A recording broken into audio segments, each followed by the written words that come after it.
Hi friends, Chris here from Gemini Canine Obedience.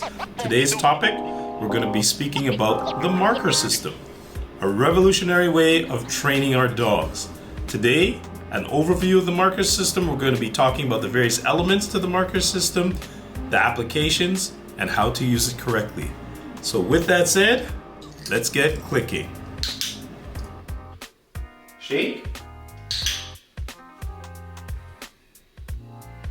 Good boy! Good boy! You gonna shake hands? Shake. Good boy! Oh, you're a pretty bird. You gonna shake hands? Shake. Good boy! Good boy! Hi! Hi! Good boy! Good boy, Chico. Yum, yum, yum. Hi.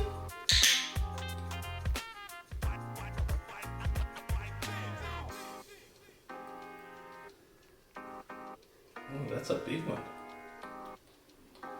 Hi. Perfect. Good job, buddy. Good job. That's a good job. Good job. Step up. Reinforce your little step up. There you go.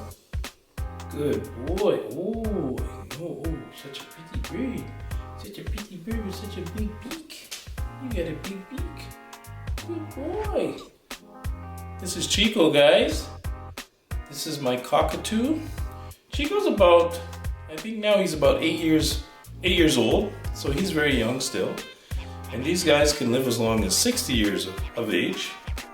And as you saw there, we used the clicker to reinforce behavior. So Chico has learned the hi command to say hello with his paw or his foot. And he's also learned to do the handshake. And we're currently working on the spin on the perch, so it's still fairly new. So we won't really show you that right now because we're still in the beginning stages. But you see how I use the clicker. What I do is I give the command with the hand prompt. Once the desired behavior is given, then we click and we reward with his favorite, which is grapes and the little pieces. We don't want to give him a whole grape, we'll be here forever trying to train one behavior. The beauty of the clicker is the animal picks up fairly quick because we're not getting into long-winded conversation or too much verbiage. It's just one unique sound that comes immediately upon getting desired behavior. So I was going to say the dog, so the bird in this case learns fairly quick. Show me your back. Good job. Good job. Really good. Show me your back. Good job, buddy. There you go. Good boy. Step up. Good job. Good boy. Yeah. We're going to do some step ups. Step up. Step up. Step up. Step up. Step up. Step up. Good job. Good boy. Here you go. You want to go back? Here you go. Good boy. Get a boy. Good job, Chico. That was a good job today, Chico. And that's the end of our training session. Short and sweet, lots of fun, lots of grapes. All right, let's talk about the marker system. The marker, also known as a secondary reinforcer or a bridge, is a cue that lets the subject know that it's on the right path. So actually it acts as a reinforcer. And a marker can be anything. It can be as simple as a clicker, as you see here. A marker can also be something that vibrates. Let's say like this e-collar on vibration mode. So pretty much when the behavior is correct, we hit the button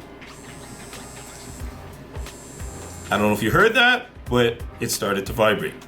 And this is ideal for, let's say, if you're working with a puppy or a dog that has a hearing impairment, vibration mode is ideal. Another form of a marker, and unfortunately I don't have my flashlight, so we're going to use my cell phone. We can use light. So when the behavior is correct, we hit the button and there's our signal. That's our marker. So the marker now can be pretty much anything. With your marker, the beauty of it, because it's not verbiage, we're not talking to the dog, good boy, good girl, it's something different, it's something unique. And traditionally, especially when we're working with the clicker, what makes it so valuable is the fact that it's unique in sound, it's very short, and it comes immediately upon delivery of the behavior. That's the beauty of the marker. The marker also allows you to reinforce the subject at a distance. So let's say I'm working on a down command at a distance. So I have my dog seated about 20 paces out from me. I say to the dog, down. As the dog hits the ground, we mark the behavior. And the beauty of it is the marker. Once the subject learns what the marker means, hey Max, once the subject learns what the marker means, now it allows you time to go and reinforce the behavior. So I can actually take my time and walk over to the subject and reward it. Now, initially, when we're introducing the marker to the animal, usually what I do in a nice small room, let's say like a laundry area or a bathroom, I have my dog with me, loose, I have my clicker with me, and I have a pouch full of treats, and I'm gonna click it. Once I get the animal's attention, I give it a few pieces of treat. Then afterwards, we're gonna do it again. And once again, I reward the dog with a handful of treats. Eventually now, the animal starts to put it together. Every time it hears this sound, it gets rewarded. And the same thing can be applied to vibration or light. Once the animal learns what the marker means, now we can move on to use it for various applications. We use it in obedience training. I also use it greatly in trick training. We use it in tracking. I also use it in odor detection. And even protection training, believe it or not, I use the marker. It's a very valuable tool. And like I said, the beauty of the marker, it's something different. It's not just your words, good boy, your dog hears you every day. So after a while, good boy loses some of its value.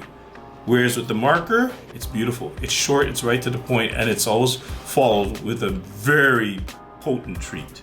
Especially for trick training, we find this is a great tool to use. Fetch.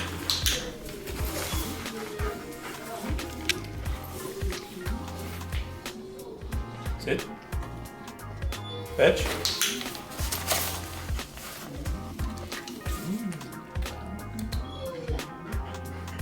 Fetch. Fetch.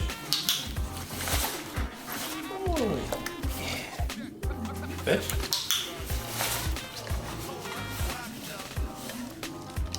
Okay, good boy. Get him. Lie down. Good job, buddy. Good job. Good job. Good boy. All right, in that little segment there, what we did is we introduced the bag to Flex. The ultimate goal with this exercise is to teach Flex to hold the bag and then eventually carry the bag. The first step is to just present the bag. And when we present the bag, naturally with any dog, as soon as you put something in front of their face, they're gonna move towards it. As soon as he moved towards it, I would click and then reinforce or reward with the treat. And I would do that for, let's say, maybe 5 to 8 repetitions. And then eventually we give him a break. So then I would tell him table, let him come up top on the table here. This is like our pause table, which tells him it's rest time. And then from there, we move on to the next step. So the next step would be to eventually get him to open his mouth around the bag handle. Let's try. Fetch.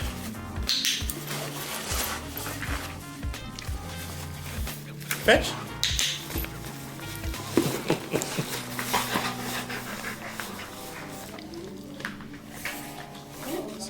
Play.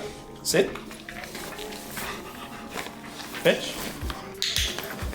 Good boy. Flex. Fetch. Good boy. Oh, you held that. You get a bonus treat. Boy, Flexi, good job. So as you saw there in that session, we were able to get the dog to open his mouth. And a few times he actually gripped the bag. So when that happens, when he gives us a really good behavior in the direction that we want, we give him what we call a bonus treat. And ideally what you do is when you're giving a bonus treat, we usually click the clicker twice. So this way it says to the dog, very good behavior. And sometimes it leaves a lasting impression on the dog. The next step from here is to get him to take it, hold it, and hold it for at least a good second or two before we reinforce. Let's try it. Fetch. Good boy. Good boy. Fetch. Good boy. You had a better grip on that one. Good boy. Fetch. Good job. Good boy. Fetch. Good job. Okay, good boy. Here's some bonus treats. Okay. Lie down.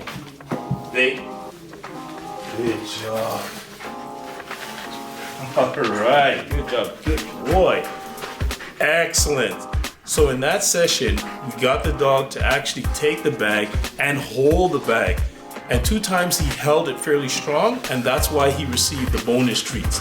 And hopefully if we do that often enough, the behavior is going to become a lot stronger. Yeah, I know, buddy. And that's how we use the clicker for achieving our goals. And the method is shaping. So when we talk about shaping, starting with a simple behavior and building upon that. And the clicker is great for developing behaviors. It makes it so much easier for the dog to pick up on what it is you want.